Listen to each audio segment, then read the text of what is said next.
Hello and welcome. It is Thursday, December 12th. The holidays are upon us as we are celebrating the Rob Wilson Collection Part 1 auction this weekend. Yeah, very exciting around here. You know, Rob Wilson's been a friend of ours for many, many years. He's collected, I believe, for over 60 years, and we are thrilled that he's going to be offering his collection through Old Toy Soldier auctions. He had one of the biggest collections in the world at one point, over 80,000 figures. And, it's really going to be a treat. He collected Britons primarily, but almost all types of soldiers. And then also in additional news, he has been appointed as the new editor to Old Toy Soldier magazine. That he has. Yes, after 18 years, our good friend Norman Joplin and his wife Sue decided to step back from the crazy life of being an editor of a major publication, and Rob Wilson has graciously accepted the position, and I think he's going to do a fantastic job. Yes. Probably going to change the complexion of the magazine a little bit, but he's very heavily based in American and English toy soldiers. I think it's really going to be a great change. I agree. So we'd like to definitely, as Ray said, thank Norman and Sue for everything they've done to make Old Toy Soldier magazine so special. And we are honored to have Rob on board with us for 2020. Correct. So hopefully we'll have another 15 or 20 year run with Rob. So really looking forward to it. Right. And if you have your catalog, follow along with us. This is our cover here, Rob Wilson Collection Part 1. The auction begins this Friday at 2 p.m. Eastern and continues Saturday the 14th at 10 a.m. Eastern. Yeah, a little different at this sale, sort of taken after the New York houses. Rob's collection is a very important collection, so we're trying a Friday evening sale. I think it's going to be a great timing. Everyone that I know is going to participate. You can finish your workday on Friday and then spend the evening with us. Sale will probably go to about 7 o'clock or so in the evening, so be time to get dinner after that, but I really think it's going to be a good timing. And then Saturday, we will be starting at 10 a.m. again. Yeah, so just mixing it up a little bit. So I'm glad that we went over that. And as Ray said, it is a very diverse auction this weekend. So even though Rob's collection does focus on Britons, there are other manufacturers, and we are, as you'll see, the lots we have to feature today, we are all across the board, which we always love. So we are beginning with Britons, rightfully so. A big display set. Here's the Egyptian Camel Corps. Rob really liked all types of Britons. Spanish infantry here. There you have yeomen of the Imperial Yeomanry. Beautiful condition generally. The majority of his sets are boxed, but there are a fair number of unboxed. But generally what Rob has is pretty darn good. So you can almost... whatever you like is going to be a above average example of that item. Right. And as you can see, even just that pontoon section, look at the condition. Yeah, really gorgeous. And so that was a variety of lots.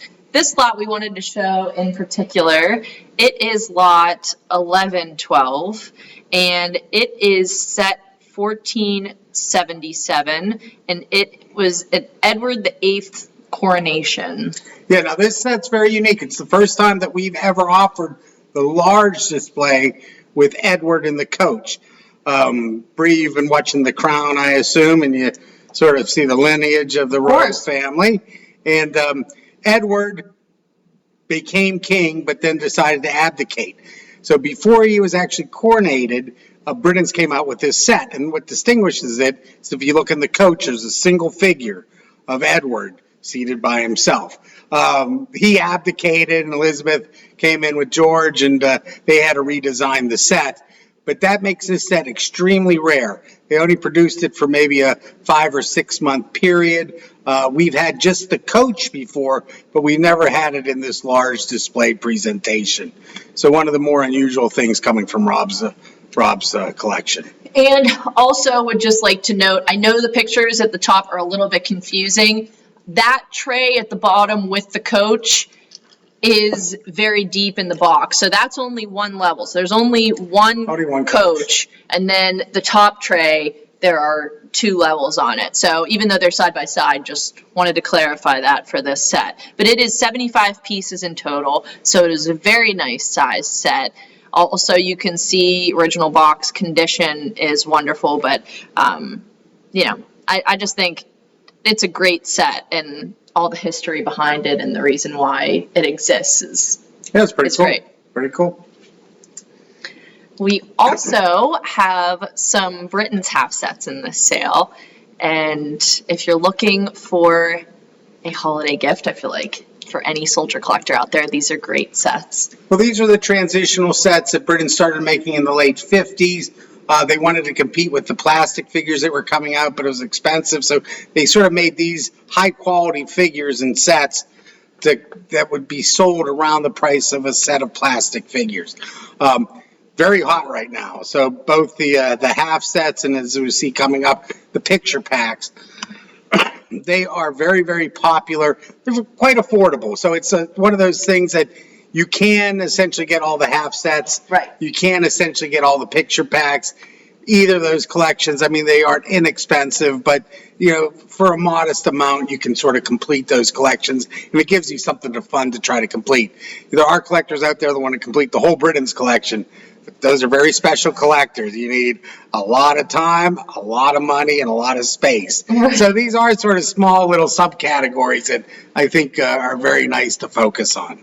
Yeah, and they all come with their boxes there, which I love the picture pack boxes. They're so colorful. They're just great. And so those ones, yep. So these are all, we're still on day one of the auction. So these are all on Friday, just clarifying. We also have this set, and it's very fitting for this time of year. Also Britons, it's lot 1226. It is an uncatalogued Christmas set, and as you can see there in their winter dress. Yeah, the horse guards and Scots guards in winter dress. What's so unusual about this, Bree, is in our auction 49, which I think was in September, we had two of these sets, one with a red wrapping and one with a blue box. It's a set for Christmas, so they were distributed right around Christmas time. I'd never seen either of those two, and then lo and behold, Rob pulls out one in a green box. So they made at least those three colors. I don't know, they might have made more, but up until 6 months ago, I had never really seen any of these in person. So again, figures are fairly common. Box is extremely rare, sort of for the collector that likes a lot of those esoteric sets that Britons made. You know, this is right up your alley. I agree. And I just would like to note that the picture is a little bit light. So I know it has more of a little bit of a yellowish hue, but it is green. Just assuring you. So you know. Also, we found this to be a very unique, interesting quality in this auction. We have 3 Noah's Arks. We have had them in the past, but I will say I don't know if we've ever had 3 from 3 different manufacturers in the sale. Very unusual to have. I believe these are only 3 toy soldier manufacturer Noah's Arks that were ever made. And the one in the upper left corner is Noah's Ark, made by Britons. Now, that is actually on the cover of the catalog. Yes. We have had this before, but not in several years. But it is considered one of the rarer Briton sets, and again, one of the highlights from Rob's collection.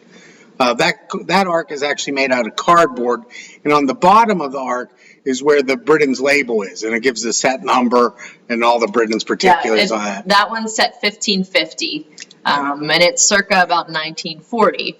The next one, the one in the upper right-hand corner, was made by Pixieland Q. That also has Noah and his wife, as you can see. Some different animals there, but that one is the earliest one of the 3, and that one we are saying is circa 1918. Yeah, and the ark is actually based off of a biscuit tin made by, who was it made by, Bree? It's made by Huntley, Boone, and Stevens.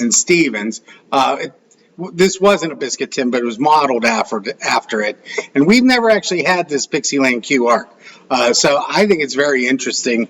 I like it a lot because it's much more primitive looking. It looks like some of the very early folk art arks that we'll carry from time to time. I agree. And the multi-colored green detailing on it very pretty. Is really pretty. It makes it stand out, and any of these could be great holiday decor too. That's for sure. And then lastly, the one in the bottom left-hand corner is an Elastilin arc, and you cannot see it in the picture, but the front center that looks like a door is actually a ramp. So that would go down, and it does fold down, and that's where the animals would walk up on. And again, we've had this arc. It comes in two sizes. This is the larger of the two. But all three of them, just great examples. And, if you're an art collector, especially that Pixieland Q, you don't see it very often. And, of course, the Britons one, that, at one time I thought there were maybe only 5 or 6 of them known, but a couple have shown up over the last couple of years. But there's still definitely fewer than 15, and probably even the real number's closer to 10. It's a very, very difficult Britons piece. Right. And I find that's interesting about the arcs that there's always, I feel like, a different combination of animals. Well, yeah. Now, I don't know if that was the way that these sets in particular were made, or if there is an arc out there that has, 2 of every kind of animal. Noah and his wife, they wanted to collect every type of animal there was out there, animal and insect. So, there's a lot of license. They almost always have elephants because they like the elephants. They usually have giraffes because that's iconic. Things that the kids would really like. But essentially, they can be filled with anything as long as they're pairs. 2 by 2. 2 by 2. Oh, yes. And last comment on this is the elastomeric arc in the bottom left is on day 2 of the auction. The other ones are on day 1, so if you're looking for them. And keeping with our Britons theme, this is a Herald large zoo display. And I know it's difficult to say, and this originally tripped me up a little bit with the box looking a little bit different than the way the set looks laid out. But it is because it is a book style set. So if you look closely, that's why it has that gap in the middle. So it would fold up like a book. That's the spine right down the middle. That's the spine. And then it would fold together. So call it a book box, or sometimes you'll hear them as candy box sort of type display. This is part of the Herald line. So these figures, as opposed to what we saw in the Noah's Ark before, these figures are all made of plastic. Again, a very rare set for Herald. I've only seen them in the zoo and also a garden of this style. But, I like it because it's a big display. It's a big box. It's probably 20, 22 inches tall. So it really makes a nice presentation. And this is from the 60s. Correct. Yeah. All complete. Do we think that it says what type of animals? Oh, yeah. It says, so it does say what the animal is. Very cool. Yeah. Very cool. Next, we have a Mignot set. And this is a small scale set. Obviously, you can see there are a lot of pieces. How many pieces? There are 218 pieces in total. And I believe these are 10 millimeter figures. Yes. So it's very small scale, but they're mounted on platforms. A lot of them are mounted on like a base. Excuse me. So they can actually move as a regiment. Very desirable. We've had a couple in the past. Usually do fairly well, but sort of for the amount of figures you get, they aren't terribly expensive. This is a set that I would sort of expect to sell right around $1,000, maybe just under, which for 200 and some pieces works out to be a bargain. Right. I agree.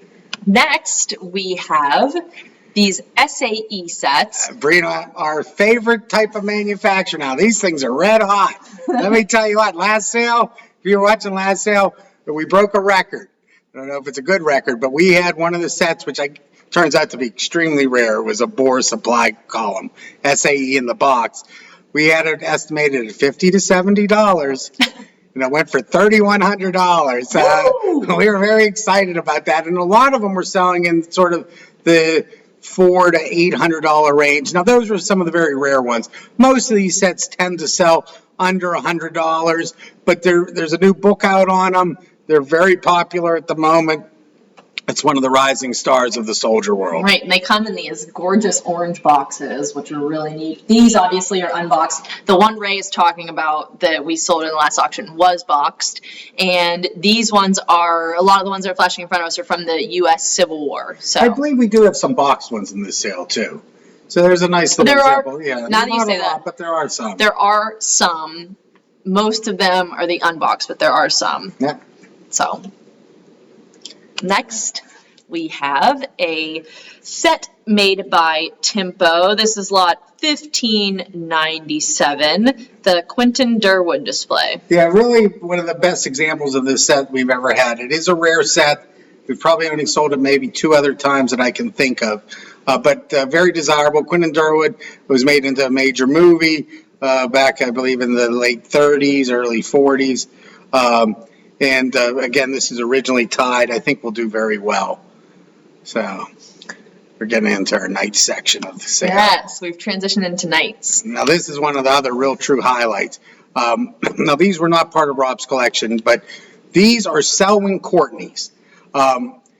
Selwyn Smith, he was the one that actually designed the figures for Britons for that Knights of Agincourt. He produced a very nice casting. There was a collector named Percy Connaught in England that liked the castings, and he commissioned Richard Courtney to purchase the castings. Courtney then altered them to some extent and then painted them themselves. So these are all unique Richard Courtney figures based on Selwyn Smith's castings. But yeah, great poses. We have 15. Courtney probably only ever produced maybe 25 or 30 of figures based on Selwyn's figures. Selwyn Smith figures are very, very collectible in their own right. So this is sort of like you get the combination of Selwyn Smith and Richard Courtney. You put it together. I mean, this is some of the pinnacle of heraldic knights that are out there. They are very toy-like, and that's the figure based on the Britain's standard bearer. There's the Knights of Agincourt charging, but these are painted to Richard Courtney exacting standards. So really exciting. These are all, which books are they listed in? They are listed in Peter Cowan's Selwyn Miniatures book, each one of them. And then they're also in the Courtney book. Yeah. So they're in both of those books. Very well documented. They are not going to be easy to purchase. The phones are blowing up on these here, but it's one of those things that whoever buys them, then probably there's going to be one, maybe two people that are going to buy. I think we have 15. So they're going to be vying, and my guess is most of them are going to go to one collector, maybe two. But they're, the best of the very best. So it's very, very exciting. These figures are great. I mean, Courtney is a fantastic painter. Selwyn was great as well. Just the way that the figures were designed. And you can see faintly, there are additional pictures on liveauctioneers.com that are larger, but you can see even on that one how the heraldry and their names are actually painted on their bases. These are great, great figures. Even though they're individual, they look amazing on a shelf in a group. Oh, in a group, yeah, in a group.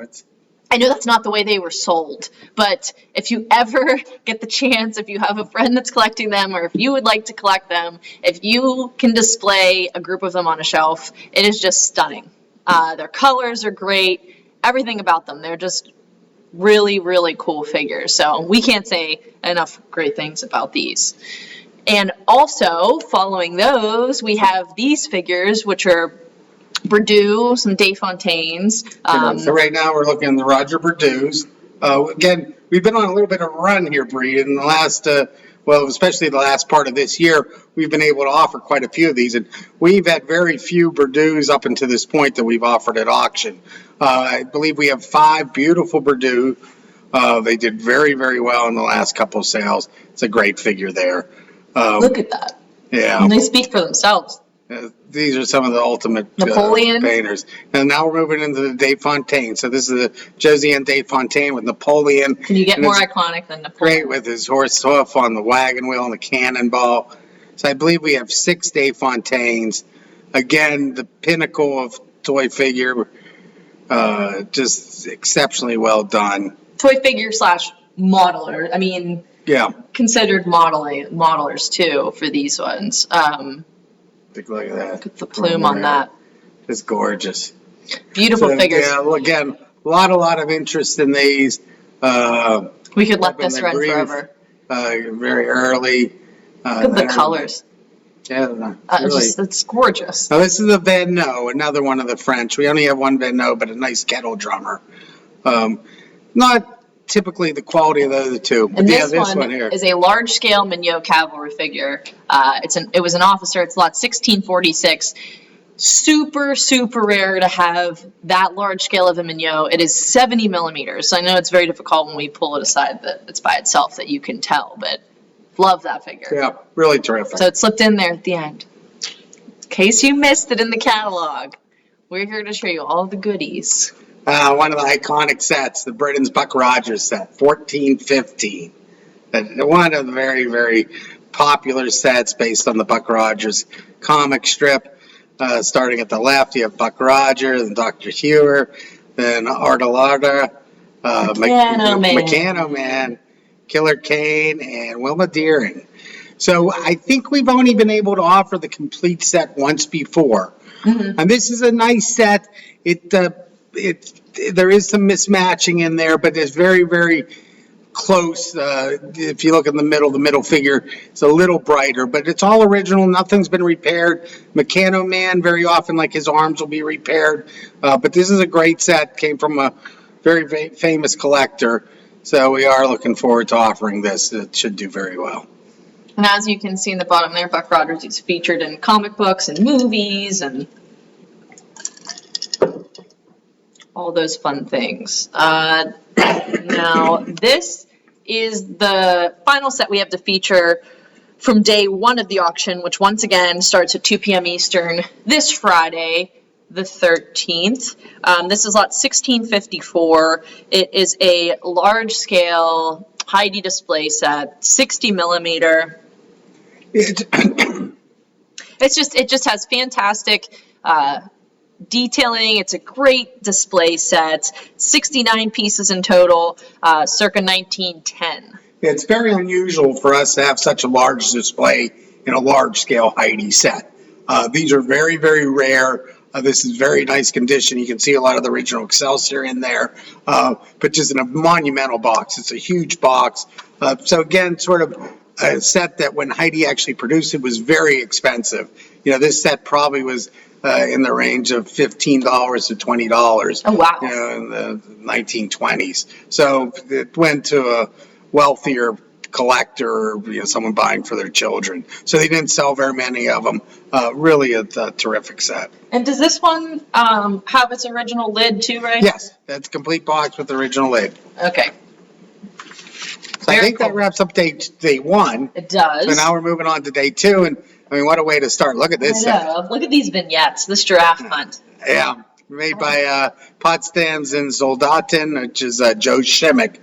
He produced mainly in the 80s and 90s, and is sort of known for producing Heidi-like sets, and especially things that maybe he felt Heidi should have made but never made. Now, Heidi did make a giraffe hunt that is sort of similar to this, but this is the detailing, the color. It's very large scale, so you can't quite tell the scale how big those giraffes are. But the figures are 50 millimeters, so you see how tall the giraffes are. Very impressive set. Right, and he just puts his own spin on everything. So, you know, even though there might be a set that was his inspiration, we will say, for this set.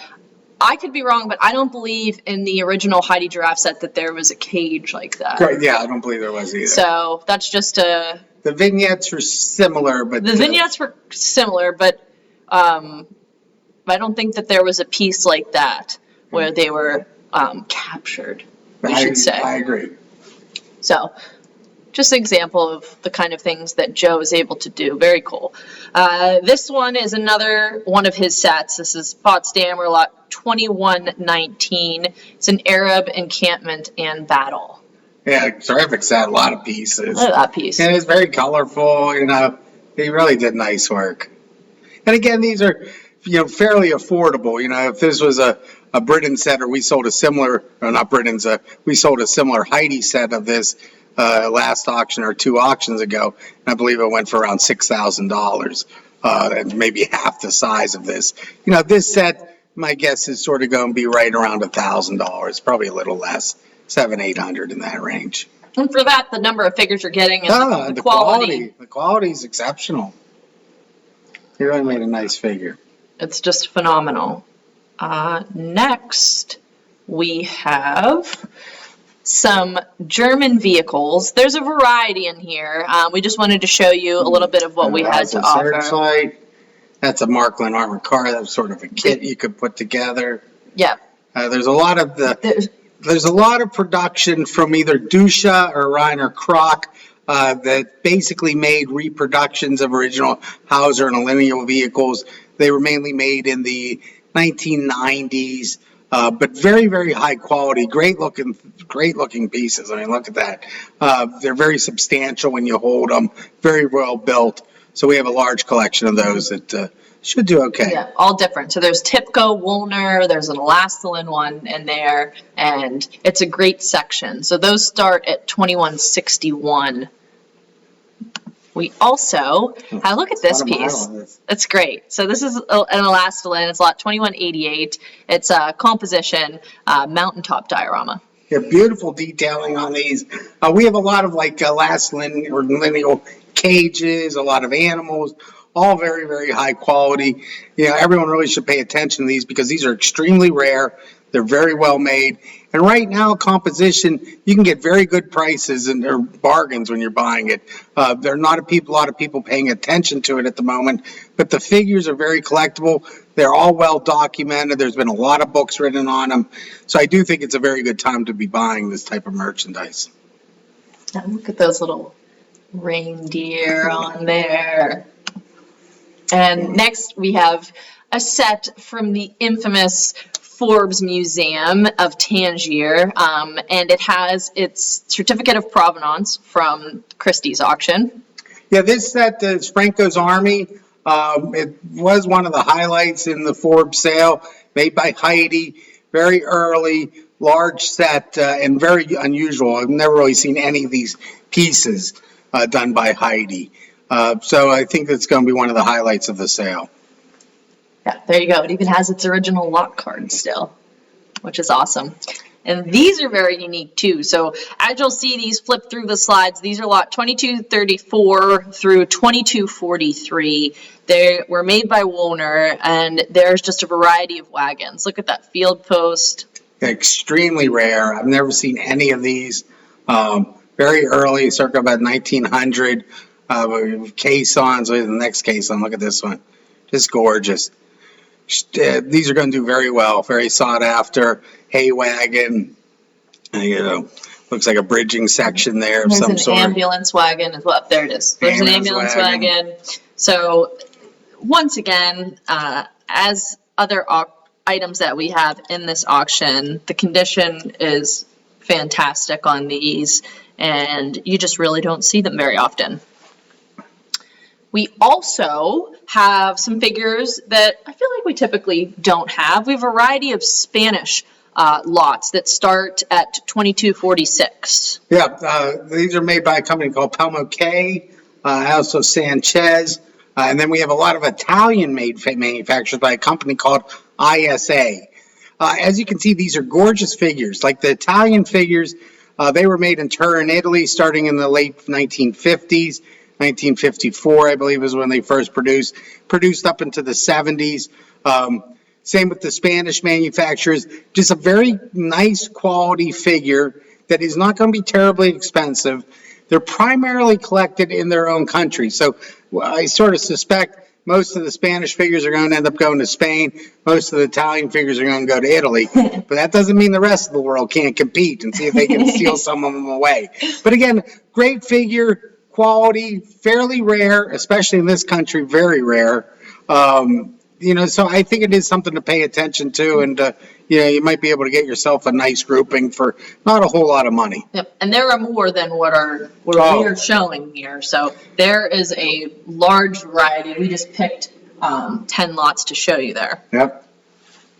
And you're not going to believe it, but lastly, our last lot of the day, this is a Mignot diorama, French fortification diorama, and it's so cool. It has a working elevator in it. I mean, what more can you ask from a set? Again, something that we've never handled. There's probably fewer than 5 of these known.